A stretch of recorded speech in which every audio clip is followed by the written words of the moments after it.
Bonjour à tous, ravi de vous retrouver pour cette deuxième séquence d'une série de 4 webinaires.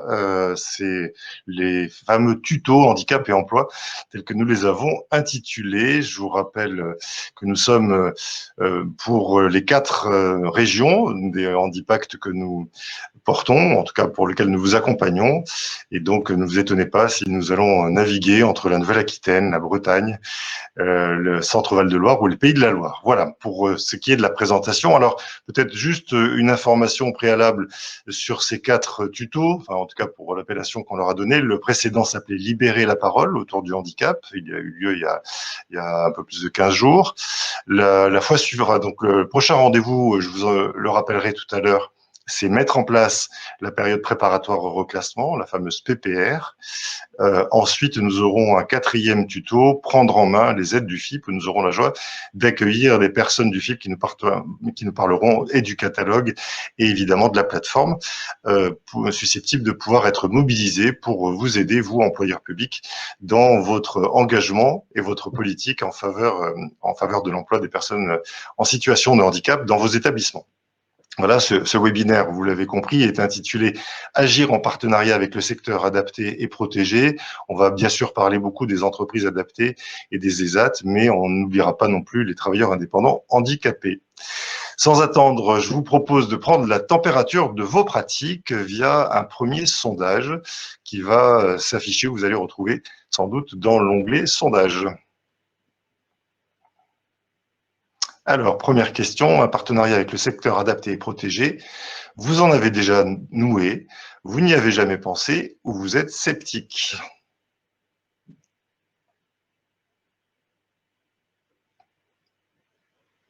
Alors, les premiers à répondre sont ceux qui ont visiblement une belle pratique, déjà 95%, 21%, mais ça vient tout doucement.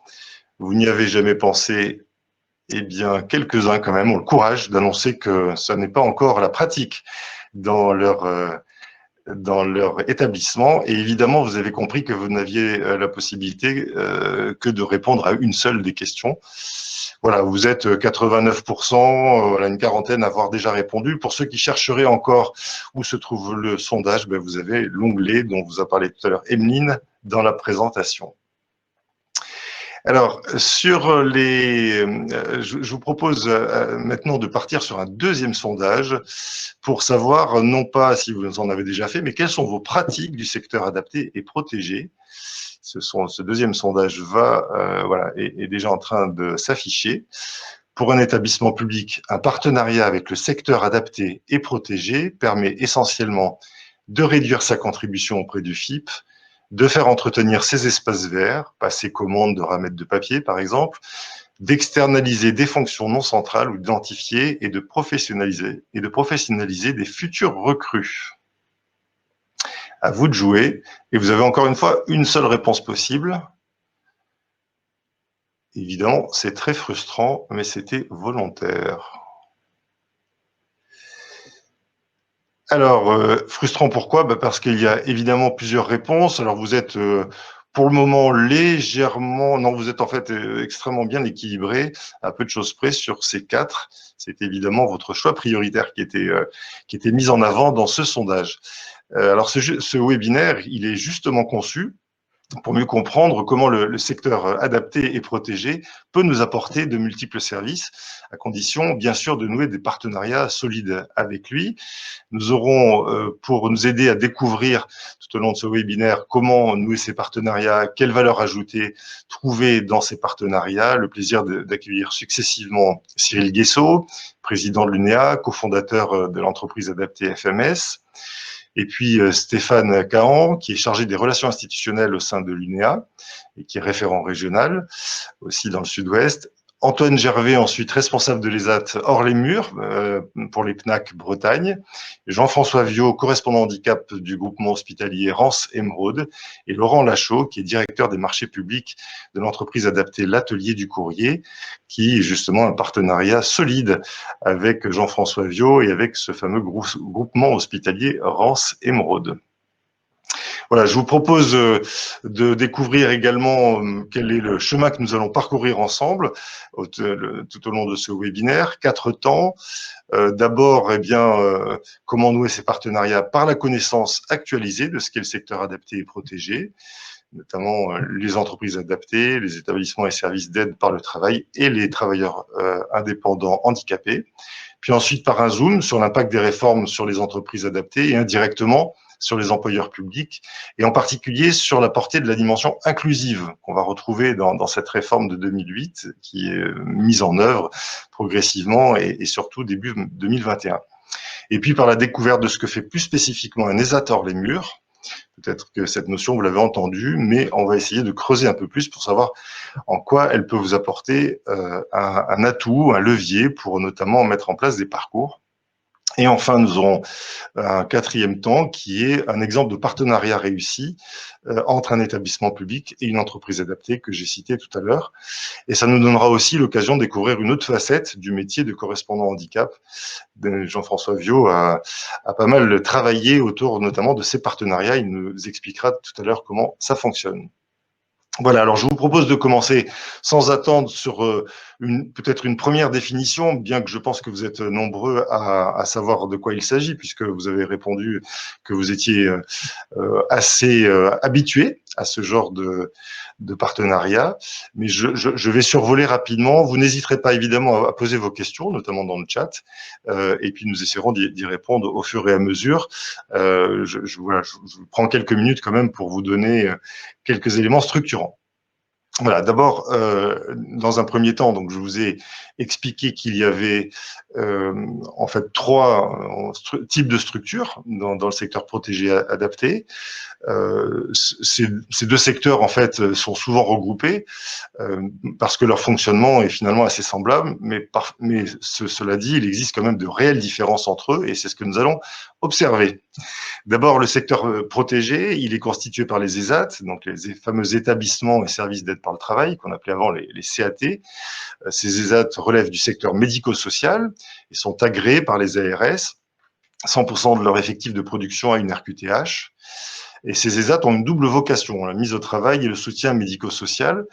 Ils peuvent être privés ou publics, et puis ils présentent chaque année un rapport de leur action en faveur des personnes handicapées accueillies. Et leur ouverture est autorisée par arrêté du préfet qui fixe le nombre de places. Du coup, les ESAT relèvent bien pour l'essentiel du Code de l'action sociale et des familles, mais également du Code du travail en ce qui concerne l'hygiène, la sécurité et la médecine du travail. Pour les ESAT, les personnes handicapées qui y travaillent sont des usagers. Le salaire, on va plutôt dire l'indemnité, est de 55 à 110% du SMIC. On entre aussi dans un ESAT via une orientation de la MDPH, orientation en secteur protégé, et les articles qui font référence à la manière dont les ESAT travaillent ressortent du Code de l'action sociale et des familles. Pour ceux qui sont des amateurs, on va dire, des textes de loi, c'est l'article L313.1 et l'article L313.9 du Code de l'action sociale qui fait référence à ça. Je fais relativement vite, il y a évidemment plein de choses à dire, mais je préfère être synthétique dans la manière de pouvoir présenter ces structures que vous connaissez par ailleurs sans doute. Alors, le secteur adapté, lui, il est constitué par les entreprises adaptées, qu'on appelait avant les ateliers protégés, et les fameux travailleurs indépendants handicapés qui relèvent tous deux du milieu ordinaire. Les entreprises adaptées sont agréées, contrôlées par les directs. Elles emploient au minimum 55% de leur effectif total en situation de handicap. Quant aux travailleurs indépendants handicapés, ils sont autour de 71 000 en France au dernier recensement. Et ils interviennent aussi sur des activités ou des services très divers. On va les découvrir tout à l'heure. Peut-être juste un mot pour dire ce qui distingue les EA et les ESAT. Pourquoi 2 types de structures? Justement parce qu'il y a quand même des vraies différences. D'abord, l'entreprise, le A est une entreprise classique et l'ESAT est un établissement médico-social, on l'a dit tout à l'heure. Bon. Du coup, les les entreprises adaptées ont des salariés, tandis que les autres accueillent des usagers. Ça aussi, on l'avait dit. Les uns dépendent du Code du travail, les autres du Code de l'action sociale. Très bien, je le redis. Et évidemment, ce que cela signifie, c'est qu'on va retrouver des profils assez différents des personnes accueillies. Naturellement, évidemment, moins éloignés dans un emploi ordinaire pour les entreprises adaptées. Et en revanche, cumulant plus de difficultés en règle générale pour les ESAT, mais en même temps, il peut y avoir des parcours qui sont pas aussi linéaires que ça. On était encore la semaine dernière en colloque avec le FIP dans le cadre des 15 ans du FIP et notamment de leur démarche Cap Apprentissage. Et en fait, on s'est rendu compte qu'il y avait une personne qui était en apprentissage et qui avait été passée par Pôle Emploi, Cap Emploi, et puis ensuite un CRP, et puis ensuite un ESAT, jusqu'à ce que les ESAT disent mais vous relevez pas de chez nous. Et puis finalement, cette personne est repartie. Et aujourd'hui, un contrat d'apprentissage et même un double contrat d'apprentissage qui se passe avec succès. Voilà. Donc, si vous cherchez de temps en temps des rapprochements, ben, le rapprochement, c'est que le parcours, il peut aussi se faire d'ailleurs d'un côté comme dans un autre. Alors, pour une entreprise adaptée, l'essentiel de ses revenus est constitué par la vente de ses produits et services. On estime en moyenne à peu près à 72%. Enfin voilà, quand on regarde en analysant plus exactement l'ensemble des entreprises adaptées. Pour les ESAT, ce n'est que de 20%. Alors, je vous disais tout à l'heure quels sont les secteurs d'activité ou les familles de métiers dans lesquels on peut retrouver ces entreprises adaptées ou ces ESAT, ou d'ailleurs même parfois aussi les travailleurs indépendants handicapés. Retenons que nous les retrouvons globalement sur 5 grands secteurs d'activité, pour la majorité d'entre eux, évidemment, mais il peut y en avoir d'autres. Alors, premier secteur d'activité, il faudrait peut-être juste passer la slide suivante. Voilà, le premier secteur d'activité, c'est l'industrie. Donc, on va trouver dans l'industrie la production, la sous-traitance industrielle, le textile, l'ameublement, l'artisanat d'art, la menuiserie. Vous voyez, c'est assez important. On est loin un peu du cliché de la ramette de papier. Et c'est important qu'on se dise, en fait, que ces entreprises adaptées, je vous avais vu tout à l'heure afficher le nombre de structures, entreprises adaptées ou ESAT, sont en fait sur de très nombreux secteurs d'activité. Donc, vous avez la capacité de les mobiliser sur bien d'autres choses que le nettoyage des vêtements, les espaces verts, enfin les activités la plupart du temps les plus classiques. Mais on les retrouve évidemment aussi dans l'environnement, espaces verts que je viens de citer, l'éco-bâtiment, les énergies ou énergies renouvelables, la collecte, le traitement, le recyclage des déchets. On les retrouve dans l'alimentation, dans la production agroalimentaire notamment, et beaucoup dans la restauration. Et puis dans les services de type blanchisserie, bâtiments, travaux publics, commerce, distribution, conciergerie, nettoyage et hygiène des locaux, réparation, dépannage, services après-vente, transport, logistique, conditionnement. Bref, je pense que la liste n'est pas exhaustive, mais vous voyez, les services sont assez nombreux dans ces structures relevant du secteur adapté et protégé. Et enfin, ne l'oubliez pas, car c'est un secteur qui se développe de plus en plus dans les technologies de l'informatique et de la communication ou de l'information, gestion, administration, informatique, impression, communication, événementiel, mise à disposition de personnel, prestations intellectuelles, voilà, pour le recensement qui est assez large, vous l'avez vu, et je pense qu'il y a encore un certain nombre de secteurs qui, petit à petit, se structurent, se mettent en place. Pour votre information, au sein de l'UNEA, il y a en fait 10 familles de métiers qui sont réunies et qui travaillent ensemble justement pour professionnaliser encore un peu plus leur activité. Alors, nous avons vu ce qu'ils sont, ce qu'ils font. Je vous propose maintenant de découvrir les bonnes raisons de faire appel à eux. Vous voyez apparaître sur cette slide une première réponse. D'abord parce que ces structures se sont beaucoup professionnalisées, comme je l'évoquais, ces dernières années, notamment grâce à leur tête de réseau. Alors l'UNEA, Union nationale des entreprises adaptées, et GESAT, ça c'est pour les entreprises adaptées, GESAT bien sûr pour les établissements et services d'aide au travail. Et puis ça se voit parce que dans un sondage qui avait été réalisé par le GESAT sur son observatoire auprès des clients, je crois que c'était en 2008, en 2018, pardon, 94% des clients se disaient satisfaits ou très satisfaits. Ça veut dire qu'aujourd'hui, la montée en puissance des EA et des ESAT, c'est pas uniquement en nombre, c'est en qualité du travail.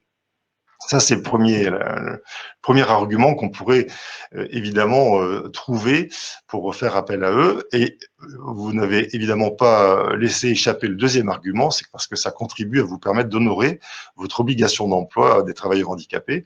Et nous allons justement voir comment.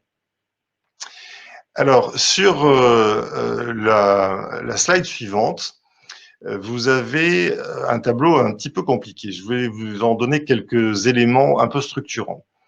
Depuis la loi du 5 septembre 2018 pour la liberté de choisir son avenir professionnel, qui réforme donc l'obligation d'emploi des personnes en situation de handicap, ce qui peut être déduit de la contribution au FIP est analogue par rapport au régime des entreprises privées.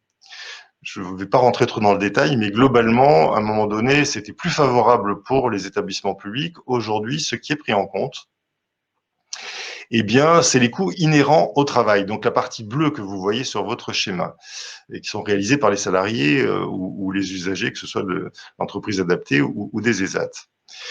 Ce tableau montre, par exemple, que sont exclus de l'assiette de calcul tout ce qui va concerner les frais de vente, de commercialisation, les consommations intermédiaires, les coûts de sous-traitance et les coûts de matières premières des produits et des matériaux. Une fois qu'on a calculé ce qui est en bleu, c'est-à-dire cette nouvelle assiette, en fait, seulement 30% de ce chiffre d'affaires utile peut être déduit. Voilà, alors on va passer sur un autre tableau pour vous montrer comment ensuite vous allez, à partir de ce qui peut être déduit et qui va vous être adressé par les EA ou les ESAT, vous allez voir que il y a en fait une certaine modification depuis cette fameuse réforme qui va plus loin. Ce qui change fortement à partir de la déclaration 2021, c'est que la sous-traitance n'est plus calculée en unités bénéficiaires déductibles, mais en montant à déduire de la contribution, une fois déduit les unités bénéficiaires des personnes en situation de handicap qui sont réellement employées, comme le montre ce tableau-là. Alors, attention, toutefois, si votre taux d'emploi est inférieur à 3%, alors vous savez que l'obligation, donc c'est 6%, si votre taux est inférieur à 3%, le montant à déduire est plafonné à 50% du montant de votre contribution. S'il est supérieur ou égal à 3%, alors le montant que l'on peut déduire passe à 75%. En fait, cette réforme, elle conforte, et on le verra tout à l'heure, notamment avec Cyril Guessot, cette réforme conforte la pertinence de passer par le secteur adapté ou protégé, mais montre tout de même sa préférence pour l'emploi direct. Et vous allez voir que les structures adaptées et protégées se sont mis en passe de participer aussi à cet emploi direct. Voilà, si ces explications vous semblent encore un peu trop obscures, et je le comprendrai, il existe bien sûr des simulateurs qui sont mis en ligne par le FIP et l'AGFIP. N'hésitez pas à y aller pour arriver à comprendre combien vous pouvez déduire, mais je suppose que vous le faites déjà. Étape suivante, l'impact des réformes et la dimension inclusive. C'est ce qui nous semblait sans doute très intéressant à montrer aujourd'hui parce que ça a pas mal évolué. Alors, au-delà des calculs techniques qu'on a vus tout à l'heure, je vous propose de découvrir maintenant les principaux enjeux de cette réforme de 2018 et des circulaires suivantes dans la perspective du législateur, c'est-à-dire de favoriser l'inclusion. L'inclusion, vous êtes déjà très au fait de ça, je ne reviendrai pas sur sa définition. Et donc, pour cela, j'ai le plaisir de faire monter sur scène, s'ils sont bien arrivés, Cyril Guessot, puis Stéphane Cahan de l'UNEA. Mais sans attendre et avant de vous les présenter, je vous propose de découvrir une vidéo assez rapide sur les entreprises adaptées et qui montre pourquoi elles s'inscrivent aujourd'hui dans une démarche inclusive. Qu'est-ce qu'une entreprise adaptée ? On peut la qualifier d'entreprise inclusive car elle adapte le contexte et l'environnement de travail à la diversité des types de handicap de ses collaborateurs. Elle trouve son origine dans le principe de compensation. Mais compenser, ce n'est pas assister, c'est adapter, aménager, pondérer et agir pour établir l'équité d'accès à l'emploi. Elle permet à des salariés reconnus travailleurs handicapés de trouver un emploi, favoriser la mise en œuvre de son projet professionnel, valoriser et développer ses compétences en vue d'une évolution au sein de l'entreprise adaptée ou quand il le souhaite vers un autre employeur. Aujourd'hui, ce sont près de 800 entreprises qui se mobilisent pour apporter une réponse au défi social de l'emploi des personnes en situation de handicap. Depuis 2019, le nouveau cadre accroît l'optique inclusive du modèle et reconnaît l'expertise des entreprises adaptées pour renforcer l'autonomie et la responsabilité des collaborateurs dans leur parcours professionnel. Les entreprises sont-elles soutenues par l'État ? Derrière les entreprises adaptées, il y a une autre idée de l'économie et des priorités humaines qui traversent notre monde. En s'engageant à employer 55% de travailleurs handicapés, elle bénéficie d'un soutien de l'État. Un système de compensation des conséquences du handicap et de financement des actions engagées pour les adaptations des contextes liés à leur emploi et à la réalisation de leurs projets professionnels. Quelles sont les démarches pour intégrer une entreprise adaptée ? Il faut au préalable être titulaire d'une reconnaissance de la qualité de travailleur handicapé, une RQTH. Le travailleur handicapé peut alors passer par Pôle emploi, Cap emploi, les missions locales, ou entrer directement en contact avec l'entreprise adaptée. Quel est le statut du salarié? Le travailleur handicapé peut obtenir un CDI, un CDD, un contrat d'apprentissage ou un contrat de professionnalisation. Il bénéficie des mêmes droits et statuts que les salariés de droit commun. Et d'ici fin 2022, tout en développant la diversité des publics, l'objectif est de doubler le nombre de salariés en situation de handicap dans les entreprises adaptées et de partager leur culture et leur modèle inclusif à l'ensemble des employeurs. C'est ça, le cap vers l'entreprise inclusive.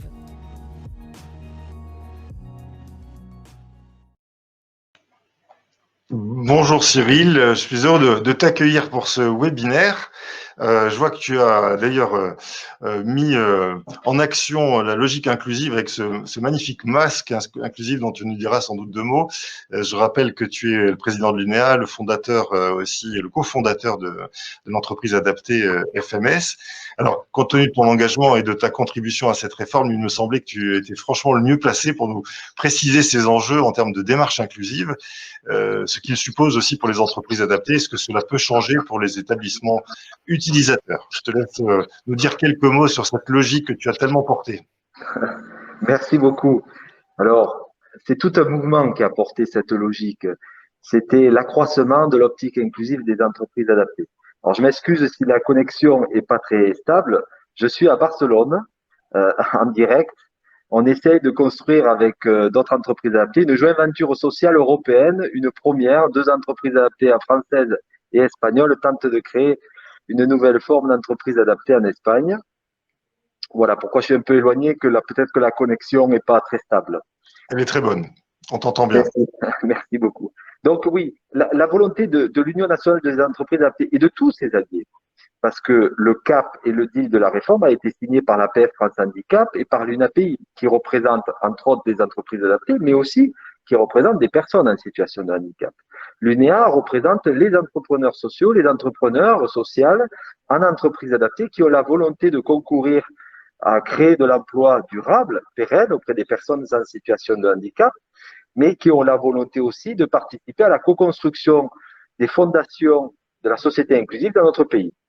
Donc, la réforme, elle a voulu accroître donc cette optique inclusive. Déjà, première chose, c'était de pouvoir libérer les forces et les énergies et les innovations. C'est pour ça que, notamment, nous avons abaissé ce qu'on appelle le plancher, le minimum de personnes en situation de handicap en entreprise adaptée. C'est important parce que ça permet d'accroître la diversité. Et de cette diversité peut naître aussi des innovations sociales que l'on peut faire partager à l'ensemble de nos partenaires et de nos clients. Ça, c'est un des premiers points. Deuxième point, c'était rappeler la nature des aides dont dispose l'entreprise adaptée, qui sont des aides compensatoires des conséquences liées au handicap des salariés que nous embauchons. Et ensuite, autour de tout ça, et c'est ce qui intéresse plus particulièrement aujourd'hui nos interlocuteurs, c'était les expérimentations.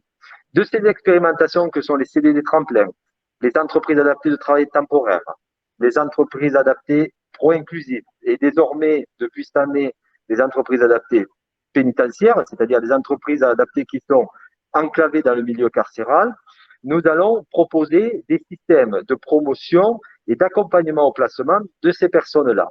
C'est-à-dire que pour toute entreprise qui est désireuse de vouloir embaucher des personnes qualifiées, expérimentées et dont le projet professionnel de ces personnes et d'obtenir un emploi pérenne dans une entreprise pour accomplir leur possible, on va les accompagner dans ce qu'on appelle une dynamique de parcours.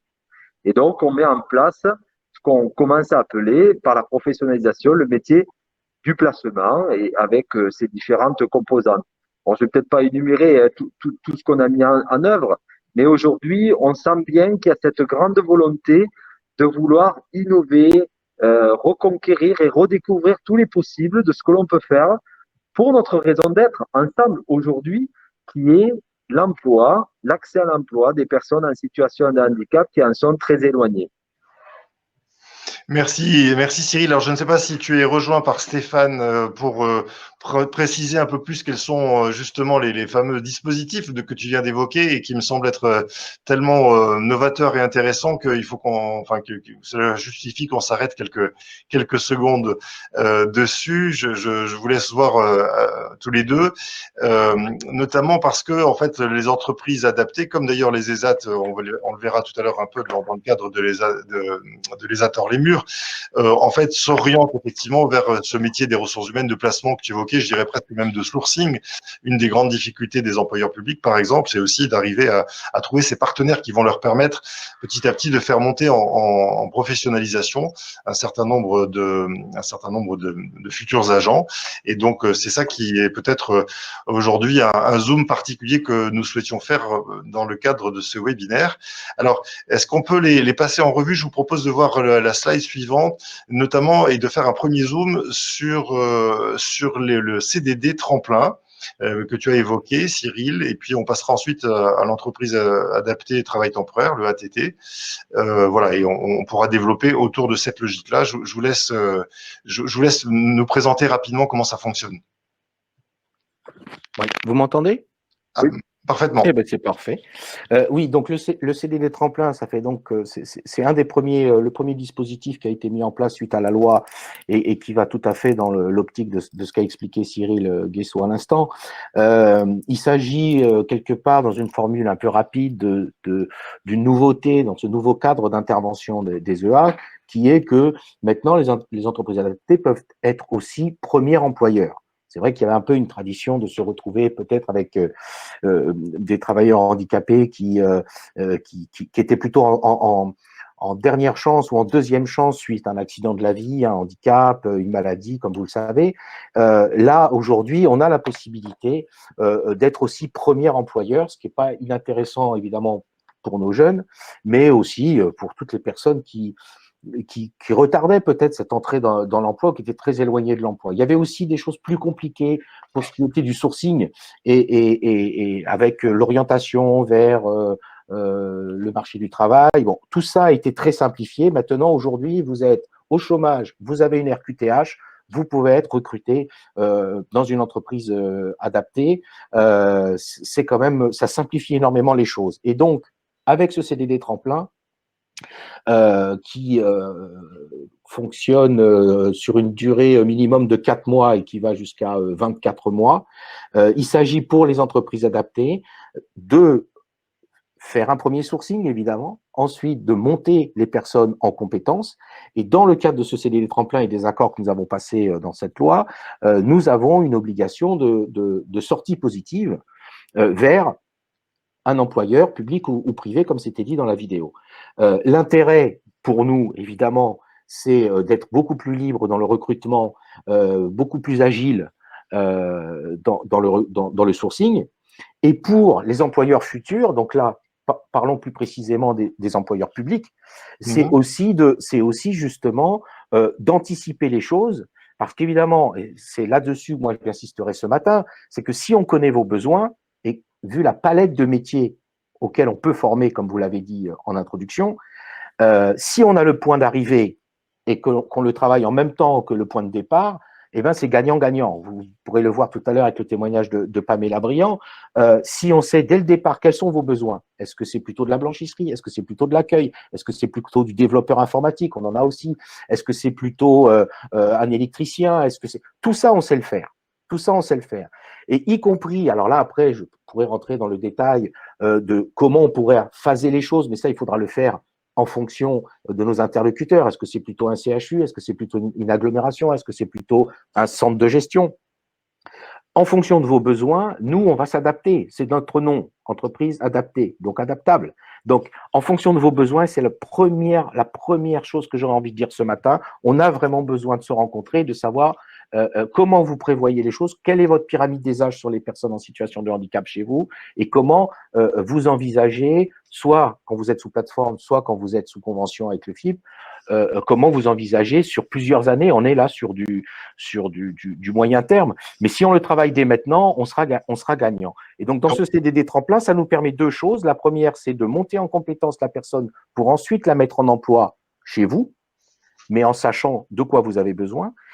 Ça permet aussi de faire des prérequis pour ensuite, parce que je sais que vous avez aussi des fonds pour les apprentissages dans la fonction publique, donc l'apprentissage, vous pouvez le conserver, simplement, des fois, il y a besoin sur nos publics de prérequis. Ça peut être fait aussi avec un CDD tremplin. Si je peux, juste une chose, deux choses à préciser. Un, déjà, il faut s'imaginer que tous les métiers dans les entreprises adaptées ont beaucoup évolué. Parfois, on a un regard qui est un peu stéréotypé sur des métiers, on va dire, de première nécessité, comme habituellement le nettoyage, les espaces verts. Aujourd'hui, on peut faire du numérique, de la R&D. On est en train, par exemple, FMS dans les Landes, de travailler le conseil départemental des Landes pour justement accompagner une personne dans le domaine de l'informatique et plus particulièrement de la business intelligence, du BI, pour faire du décisionnel, par exemple. Et ce qu'on a permis à travers justement la réforme, c'est de flexibiliser. C'est-à-dire que on va pouvoir utiliser, par exemple, la mise à disposition, on va pouvoir utiliser l'intérim.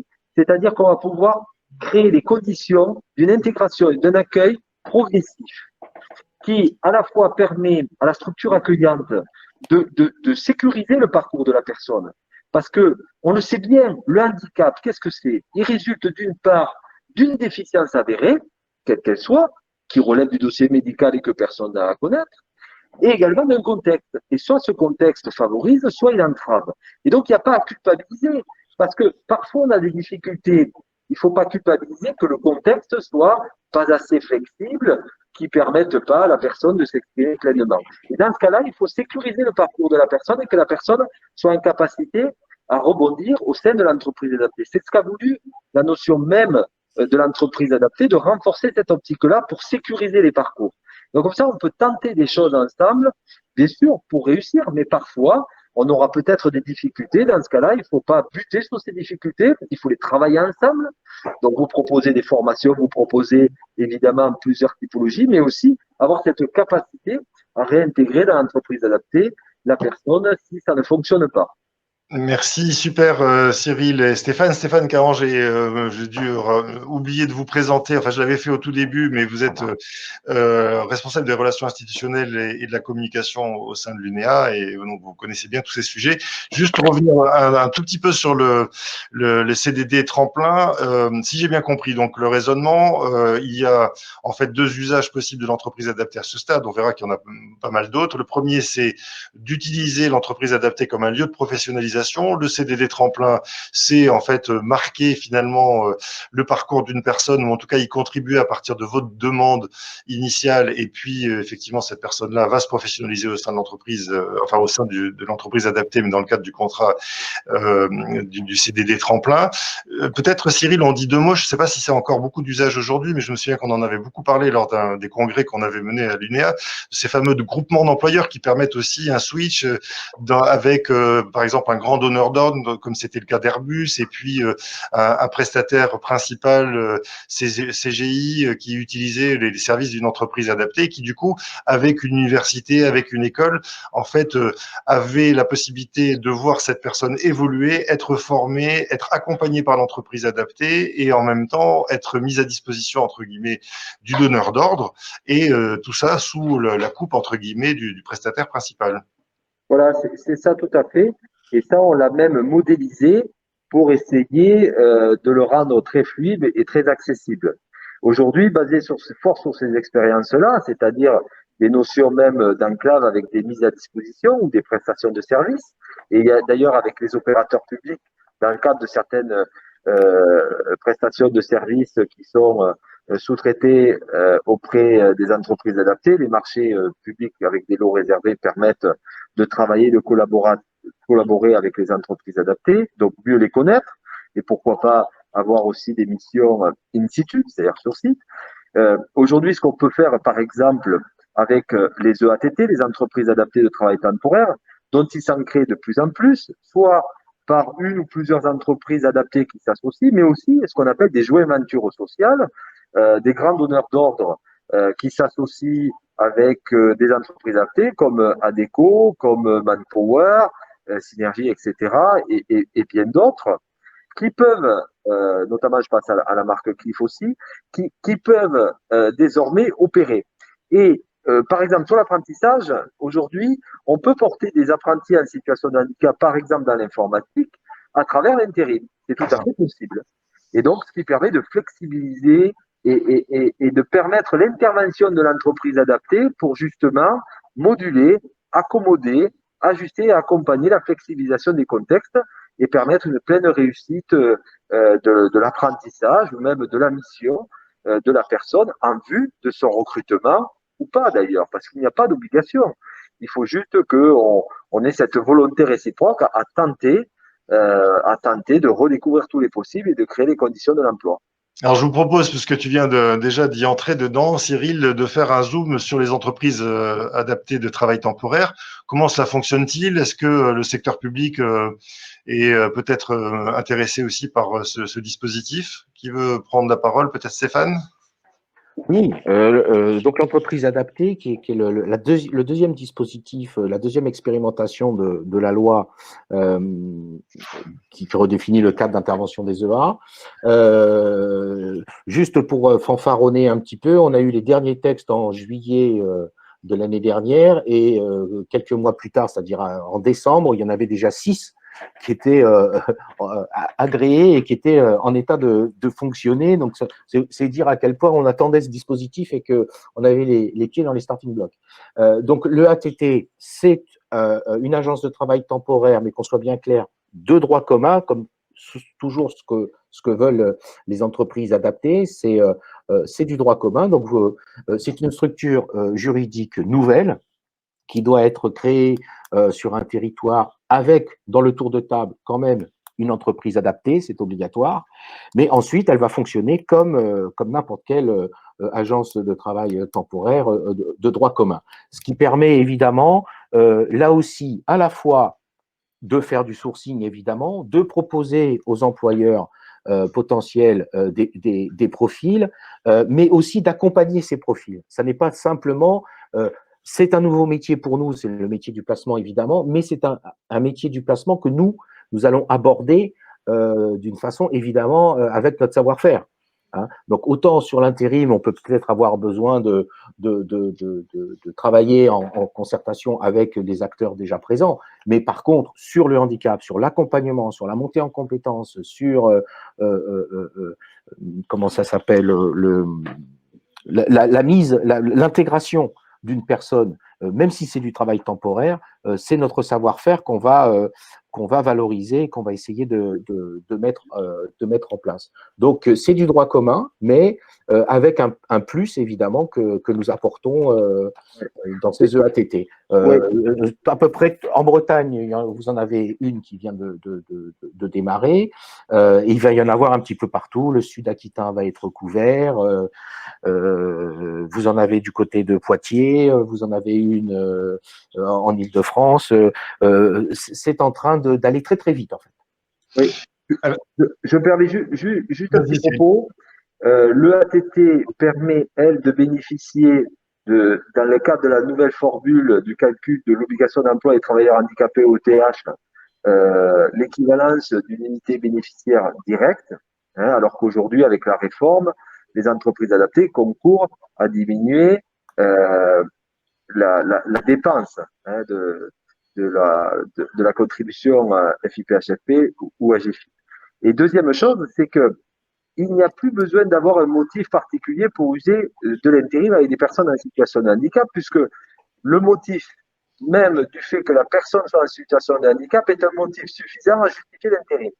Et l'intérim est un formidable vecteur et outil législatif, légal, de droit commun, qui permet pleinement de satisfaire à l'intégration des personnes handicapées. Donc c'est vraiment un outil très intéressant de droit commun, totalement, et qui permet en toute équité d'accompagner des parcours et là, pour le coup, de flexibiliser l'intervention des entreprises adaptées au sein même des entreprises classiques ou des structures publiques qui font appel à l'intérim.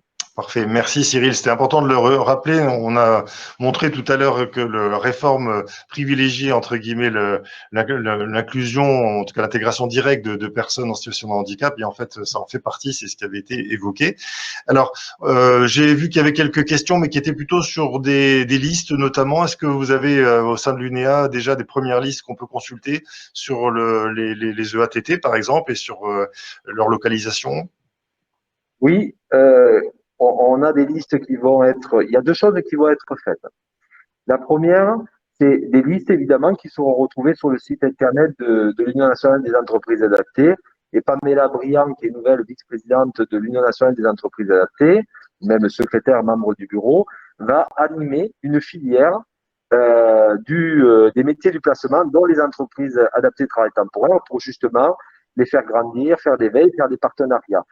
Une autre chose qu'on est en train de créer actuellement, c'est une plateforme où nous allons mettre à disposition de tous les partenaires tous les CV anonymes des salariés ou des intérimaires qui sont passés par les entreprises adaptées, qui sont dans les dispositifs expérimentaux des CDD tremplin et EATT, pour qu'on puisse satisfaire le sourcing de personnes qualifiées, formées sur des métiers et les mettre à disposition de tous ceux qui cherchent à recruter pour satisfaire leur obligation d'emploi des travailleurs handicapés.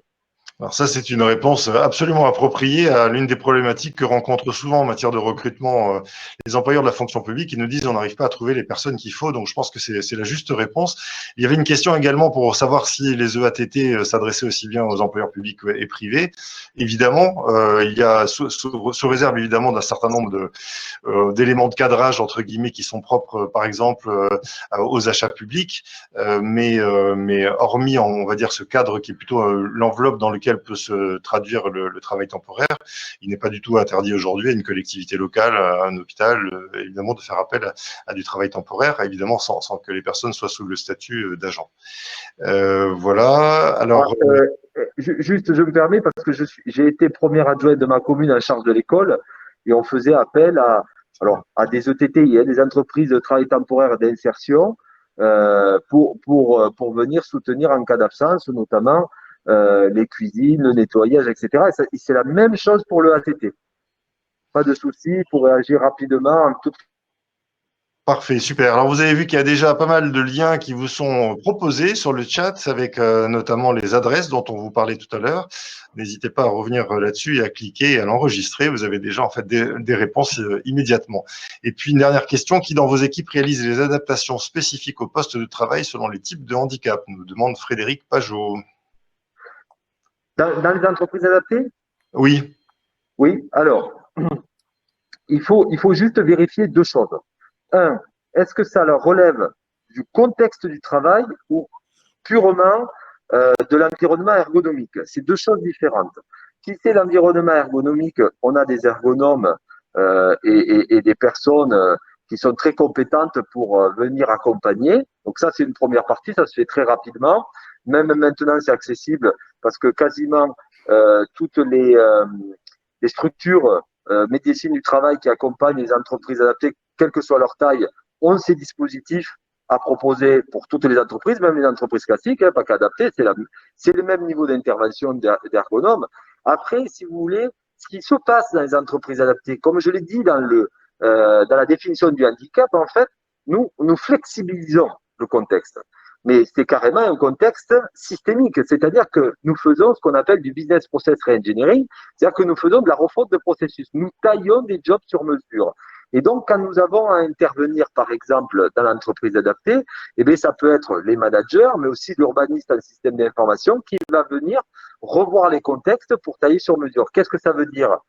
Dans des entreprises classiques où vous avez des personnes qui sont autonomes, qualifiées, très compétentes, elles vont pouvoir faire un processus et le couvrir de A à Z conformément à la fiche de poste.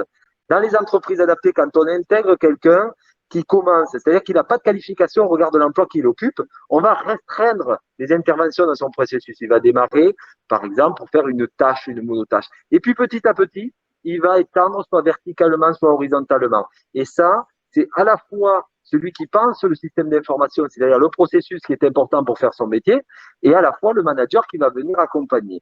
Et donc, les interventions sont duales, mais elles peuvent aussi être accompagnées des ergonomes, parce qu'il peut y avoir, en plus du contexte liés au métier de l'entreprise des besoins en termes d'ergonomie. Parfait, merci. On avait une question sur la Bretagne, mais je pense que vous avez trouvé sur les listes qui vous étaient envoyées votre réponse. Peut-on connaître le ATT de Bretagne? Effectivement, il y a, je crois, un groupement qui s'est mis en Oui, place avec plusieurs entreprises adaptées, c'est ça? oui, c'est Up Interim, Oui. voilà, dont la directrice, elle est extraordinaire. En plus, elle est à la fois l'une des directrices, elle a été l'une des directrices des plus grandes entreprises adaptées de Bretagne et elle était passée par l'intérim. Donc, elle connaît bien le métier et c'est elle qui nous a accompagnés à co-construire la loi. Donc, je ne peux que vous inviter à aller rencontrer Julia Baronne, Up Interim, de ma part. Allez-y, elle sera ravie de vous recevoir et incitez-la à faire de l'apprentissage en intérim. Si vous cherchez à faire de l'apprentissage, je trouve le système très, très, très impactant d'apprendre, de faire de l'intérim et de bénéficier de toute l'expérience de l'entreprise adaptée. Je pense que là, l'apprentissage en intérim, on couvre tous les sujets pour l'autonomisation des personnes handicapées. Vraiment. Parfait, merci pour ces réponses. Alors juste, on va vérifier si vous avez bien saisi, parce qu'on est allé un peu vite avec le quiz suivant que vous trouverez sur le sondage. Avec l'entreprise adaptée, vous pouvez déduire jusqu'à 50% du montant de votre contribution, avoir des compétences mises à disposition, bâtir un parcours professionnalisant ou qualifiant, bénéficier d'un abonnement TV gratuit pendant 6 mois et vous avez cette fois-ci des réponses multiples. Attention, il y a des pièges.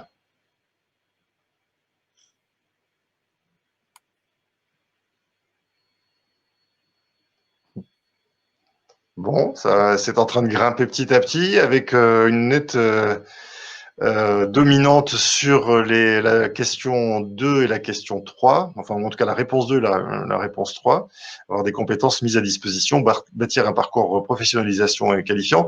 Alors, il y avait un petit piège sur la question 1, hein, déduire jusqu'à 50% du montant de votre contribution. Vous avez dit tout à l'heure dans le mécanisme que j'ai décrit que, en fait, on avait deux cas de figure et c'est jamais 50% du montant de votre contribution parce que ça peut aller jusqu'à 75% au-delà de 3% d'emploi direct, mais 75% du restant. Donc 75%, ça fera jamais 50%, même dans le meilleur des cas de figure. Et sinon, 50%, quand on est à moins de 3%, ça fera jamais les 5%. Donc c'est ce qui a un peu changé, mais grâce maintenant à ces formes de sourcing et d'intégration de personnes que vous pouvez déduire directement, enfin en emploi direct, eh bien vous avez la possibilité de monter plus loin. Alors, je vous propose maintenant d'examiner un dispositif. Merci beaucoup Cyril et Stéphane pour vos interventions vraiment super. Je me réjouis d'avoir fait appel à vous. Vous avez été très très clair. Vous pouvez bien sûr rester avec nous, mais vous allez sans doute sortir de la salle parce que je vais maintenant faire rentrer Antoine Gervais pour nous parler de l'ESAT hors les murs, qui est un dispositif souvent mal connu et qui d'ailleurs probablement a mieux été connu via les ESAT directement. Mais ce qui est intéressant avec Antoine Gervais, qui est responsable de cet ESAT hors les murs d'EPNAC Bretagne. EPNAC est un groupe de pas mal de CRP qui intervient dans différents territoires. C'est que en fait l'EPNAC Bretagne n'a pas d'ESAT en amont, mais en fait a voulu utiliser l'ESAT hors les murs comme un dispositif particulier justement pour faire monter en puissance les personnes dans le cadre d'un parcours et voilà. Et donc c'est un peu on va dire une approche, si ce n'est singulière, en tout cas qui s'intègre complètement dans ce qu'on essaye de démontrer aujourd'hui. En fait, qu'il peut y avoir des parcours qui commencent, y compris même d'ailleurs avec des ESAT hors les murs et qui peuvent ensuite se poursuivre et permettre l'intégration au milieu ordinaire ou pas parfois, mais en tout cas les ESAT hors les murs plus que les ESAT classiques a aussi cette destination. Alors, peut-être une première question, on va dire, Antoine, finalement, comment ça fonctionne un ESAT hors les murs? Vous allez avoir le support que vous nous aviez présenté qui va s'afficher, un peu compliqué, je ne sais pas si tout le monde peut le lire facilement. Est-ce que vous pouvez nous faire un décodage? Oui, tout à fait. Bonjour à tous. Merci de m'avoir invité déjà. Vous avez bien défini ce qu'était un ESAT hors les murs. On a voulu faire un ESAT qui était un petit peu différent des ESAT traditionnels et encore plus des ESAT hors les murs. Donc nous, ça va différer sur son fonctionnement. On n'est pas adossé à un ESAT traditionnel, donc on a dû trouver un mode de fonctionnement qui permette un accompagnement à 360 de la personne et qui le professionnalise aussi. étant donné qu'on n'est pas adossé à un ESAT traditionnel, on va devoir chercher cette professionnalisation ailleurs.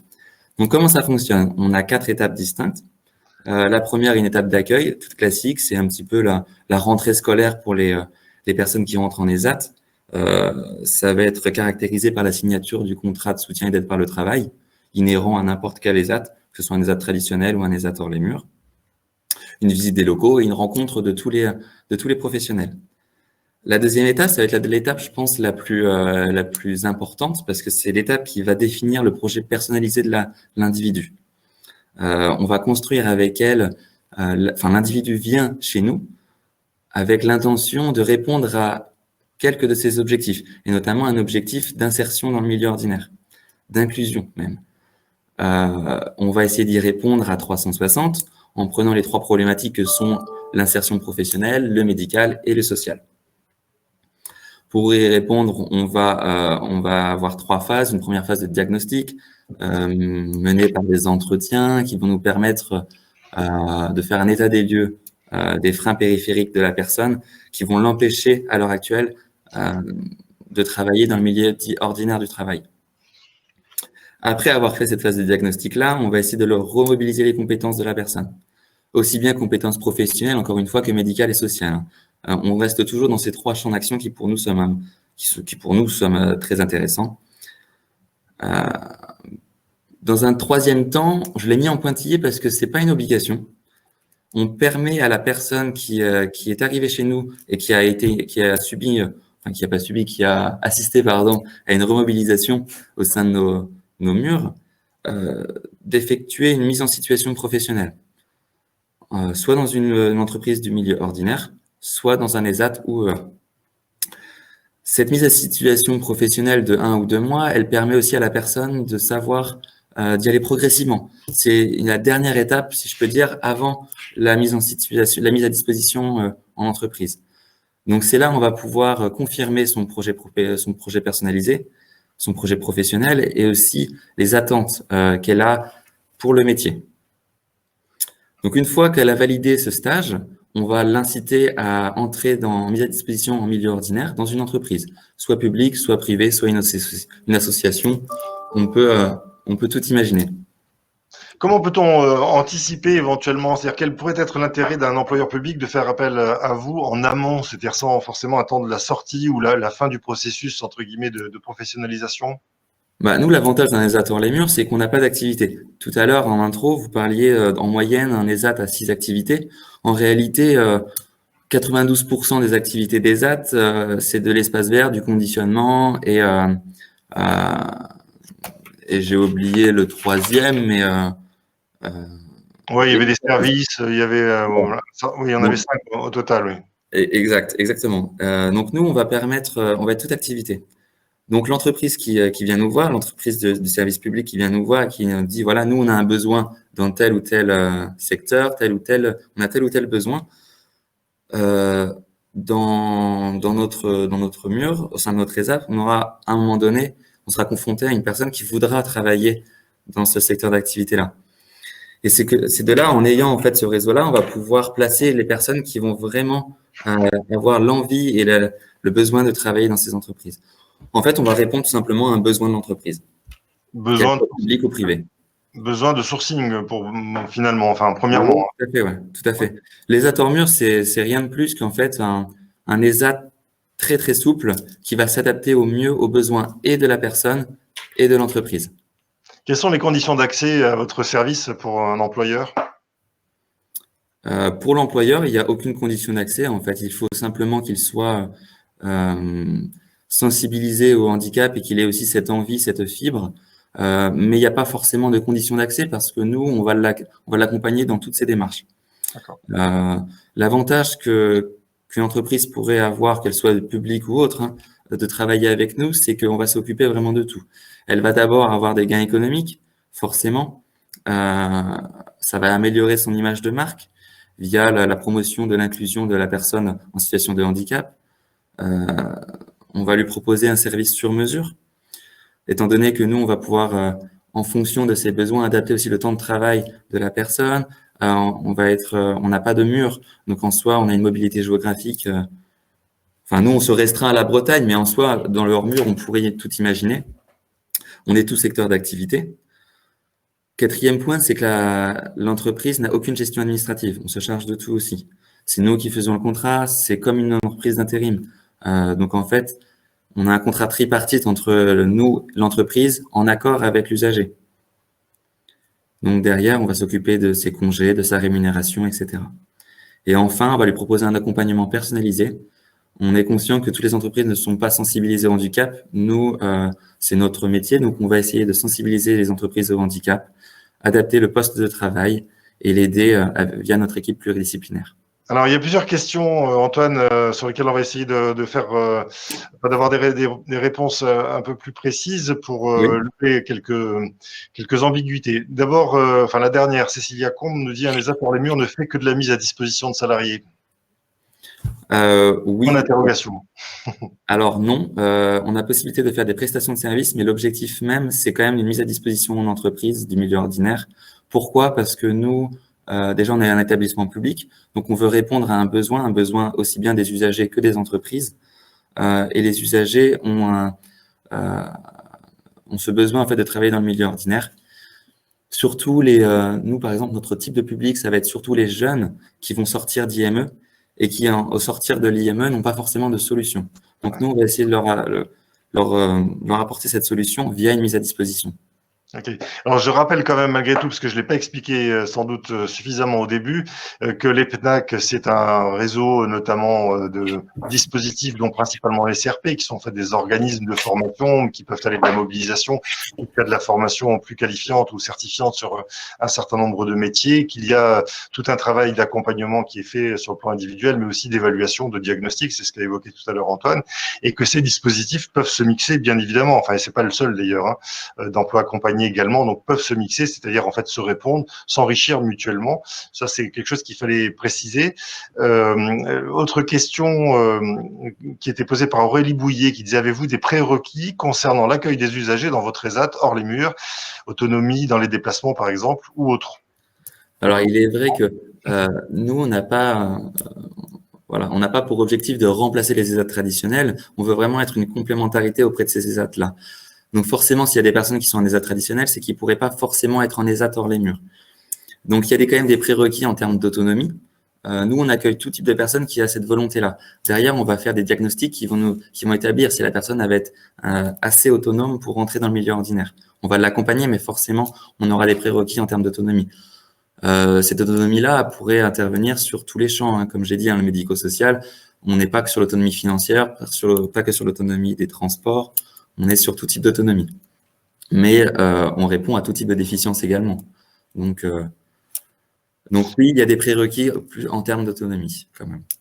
Ok, alors il y avait une question de Kevin Blondeau. Dans le cadre de nos marchés publics hors contexte du marché réservé, le fait de recourir à une entreprise adaptée ou à un ESAT en sous-traitance permet-il une valorisation au titre de la contribution FIP? Oui, alors évidemment, on l'a évoqué tout à l'heure pour les entreprises adaptées, hein, vous avez compris le mécanisme, c'est-à-dire que vous avez d'une part de la sous-traitance quand il s'agit moins de sourcing, enfin on va dire de personnes que vous valorisez, on va dire on appelle ça comment, en inclusion interne, et pas uniquement en sous-traitance. Je suppose que c'est peut-être la même chose pour les hors les murs, il faut le voir. Et puis, évidemment, il y a aussi la sous-traitance plus classique qu'on valorise dans la déclaration qu'on fait au FIP. Antoine, pour les hors les murs. C'est exactement ça. C'est exactement ça. On pourrait même rajouter d'autres points, mais dans ce point-là, effectivement, la réforme de 2020 a simplifié ces choses-là en parlant d'emploi direct et d'emploi indirect. La sous-traitance et la prestation de service et la mise à disposition font partie de l'emploi indirect. Donc, on ne participera pas aux 6% d'emploi de travailleurs handicapés. Pour autant, on va, en passant par un ESAT hors les murs, par une mise à disposition notamment, il y aura des déductions sur la contribution qui seront effectuées à hauteur en fait du pourcentage de tout un tas de calculs derrière, auquel vous avez bien répondu tout à l'heure. On a possibilité de faire le calcul via le site directement. On a aussi un autre point qui peut être important au point financier, c'est l'aide à la reconnaissance de la lourdeur du handicap, auquel on n'a pas encore parlé. Mais effectivement, nous, le principe même de notre ESAT, c'est un tremplin vers le milieu ordinaire. C'est que derrière, les entreprises qui ont décidé d'employer en fait un travailleur d'ESAT en mise à disposition et que derrière, ça s'est bien passé, elle l'emploie, la GFIP en fait va permettre d'aider les entreprises qui ont embauché des travailleurs handicapés en CDD ou CDI à hauteur de exactement 11 114,25 € par an. Et ça, toute la durée de l'embauche. C'est une demande à faire tous les ans. Ça fait partie des aides aussi financières.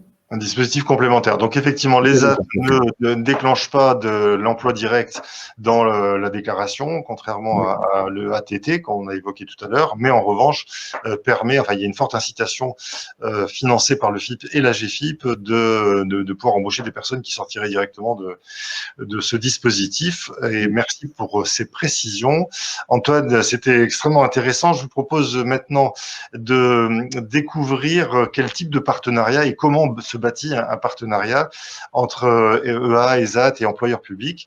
Alors, avec la présence non pas d'un tandem, puisque j'ai cru comprendre que Laurent Lachaud avait des difficultés pour se connecter, mais avec Jean-François Viau, qui va nous expliquer comment ce partenariat avec l'atelier du courrier, puisqu'il s'agit de cette entreprise adaptée, s'est mis en œuvre.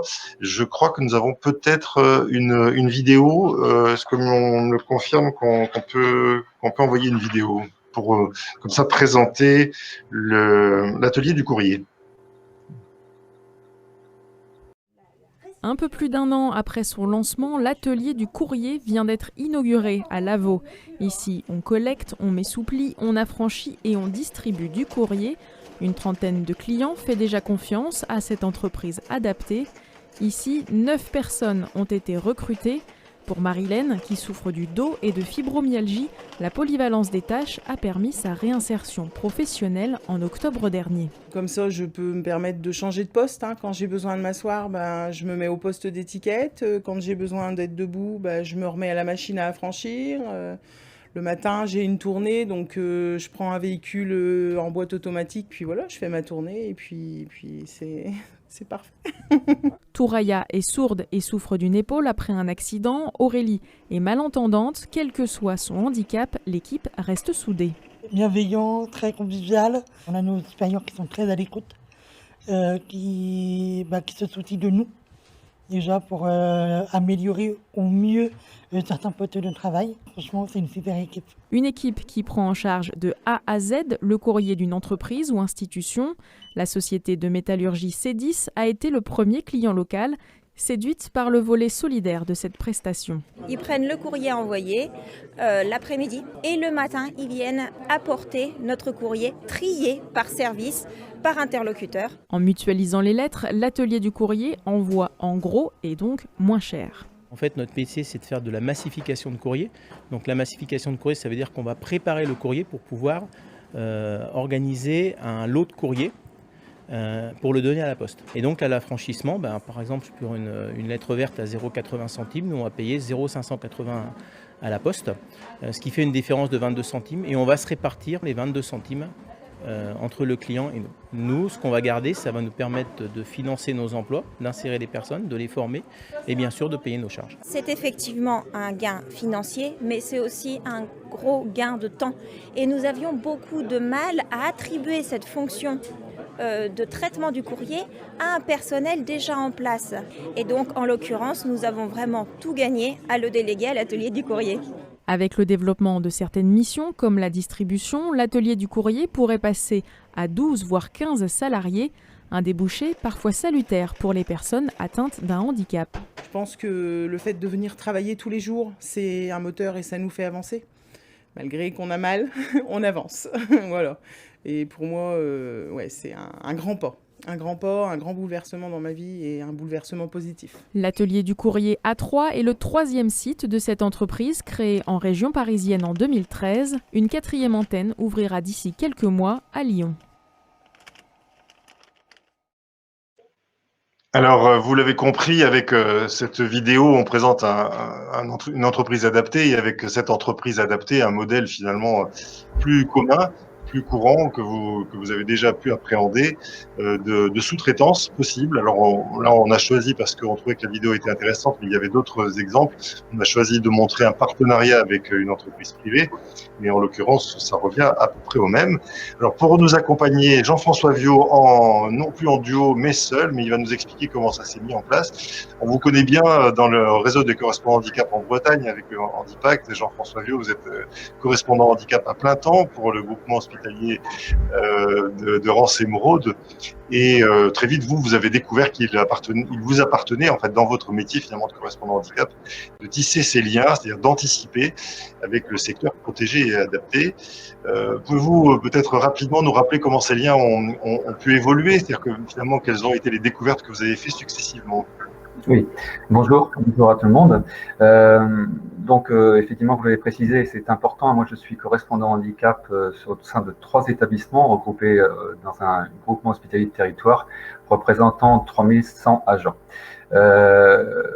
Cette notion de réseau, à mon avis, est de meilleure connaissance, de très bonne connaissance en tout cas, entre nous. On le voit depuis quelques minutes, depuis le début du webinaire. Je crois qu'il faut bien se connaître pour pouvoir envisager des partenariats et travailler ensemble.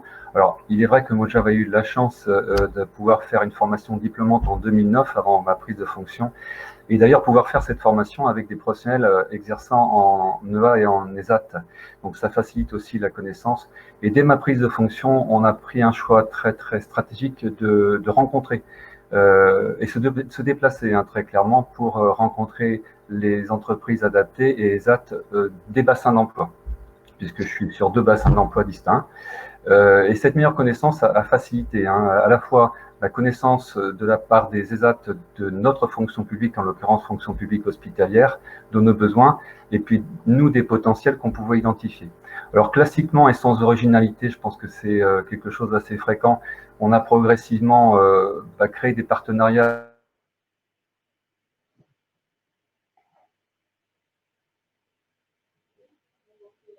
Alors, je ne sais pas si vous entendez ou pas Jean-François Viau, je n'arrive pas à savoir si c'est ma connexion ou pas, mais nous l'avons un peu perdu. Je suppose que Jean-François, il faudra peut-être que vous déconnectiez, que vous reconnectiez pour que nous puissions vous avoir de nouveau avec nous. Oui, nous l'avons perdu. D'accord. Dans ce que nous expliquait Jean-François, et je vous donne quelques éléments, on va dire, de contexte. En fait, anticiper, c'est pas forcément être dans une espèce d'autoroute dans laquelle les choses se font facilement. Ça demande bien sûr en amont d'avoir peut-être une liste des différents partenaires qui sont autour de nous, et puis ensuite d'aller les rencontrer, et puis de se caler, parce que vous comprenez que chacun a sa propre, on va dire, son propre récit de ce qu'il doit faire. Une entreprise adaptée, un ESAT, eh bien en fait fonctionne aussi en fonction de leur logique d'accompagnement des individus, et se caler avec l'employeur, se caler avec le client, ou le futur employeur, eh bien, en fait, ça demande un peu de temps. Je vois que Jean-François est revenu. Je vous laisse prendre le relais dans ce que vous nous expliquez. Et notamment, ce qui m'intéresse, c'est comment vous avez pu monter en puissance sur un certain nombre de prestations peut-être un peu plus lambda, et puis jusqu'à ouvrir, et y compris rencontrer des difficultés d'ailleurs en interne, ouvrir le champ de votre sous-traitance à d'autres types d'activités de services. D'accord. Alors, j'espère que vous avez le son là cette fois-ci. Oui, c'est bon. Parfait, merci. Donc, je poursuis. Je crois que la notion de réseau et de parfaite connaissance, et encore une fois, le webinaire de ce matin en démontre la complexité de se connaître mieux pour travailler ensemble. Le partenariat, ça a été un point important. Je pense que j'ai été coupé à ce moment-là, mais on a fait le choix de travailler sur une meilleure connaissance des ESAT et entreprises adaptées sur nos bassins d'emploi à proximité. Progressivement, classiquement, je crois que c'était le partenariat avec les ESAT sur les espaces verts. Alors, ce qui nécessite aussi au niveau de nos fonctions et missions de correspondants handicap, de travailler en proximité avec la DRH, puisque très concrètement, pour les employeurs avec lesquels je travaille, ça a été dans une perspective gestion prévisionnelle d'emploi de supprimer des emplois de jardiniers, puisque là, on partait en externalisation. Alors malheureusement, l'intervention et la présentation de l'atelier du courrier me semble complexe techniquement, mais la vidéo l'a présenté. Donc c'était précédemment une entreprise adaptée Sistra 35 avec laquelle on avait un contact régulier, mais concrètement sur lesquels on n'avait pas de besoins compatibles entre leur production et nos attentes. Et en 2017, historiquement, j'ai fait une rencontre donc sur site avec Jean-Michel Kampf, donc qui est le directeur et qui a été à l'initiative de l'atelier du courrier.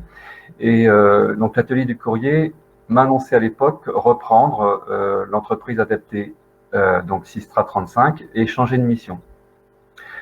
Je pense que ma mission de correspondant handicap, je la traduirais très simplement, hormis ce fait de réseau, ensuite de facilitateur.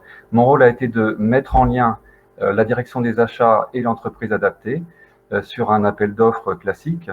Et ensuite, moi, je me suis retiré, bien entendu, puisque ce n'est plus le cadre de ma mission, des négociations. L'entreprise adaptée, donc le courrier, l'atelier du courrier a été retenu. Aujourd'hui, on a un recul de 2 ans. C'est une externalisation de notre prestation courrier. Là aussi, c'est une réflexion avec la DRH, puisque c'était une externalisation et une modification de notre fonction et de notre poste de vague-mestre interne.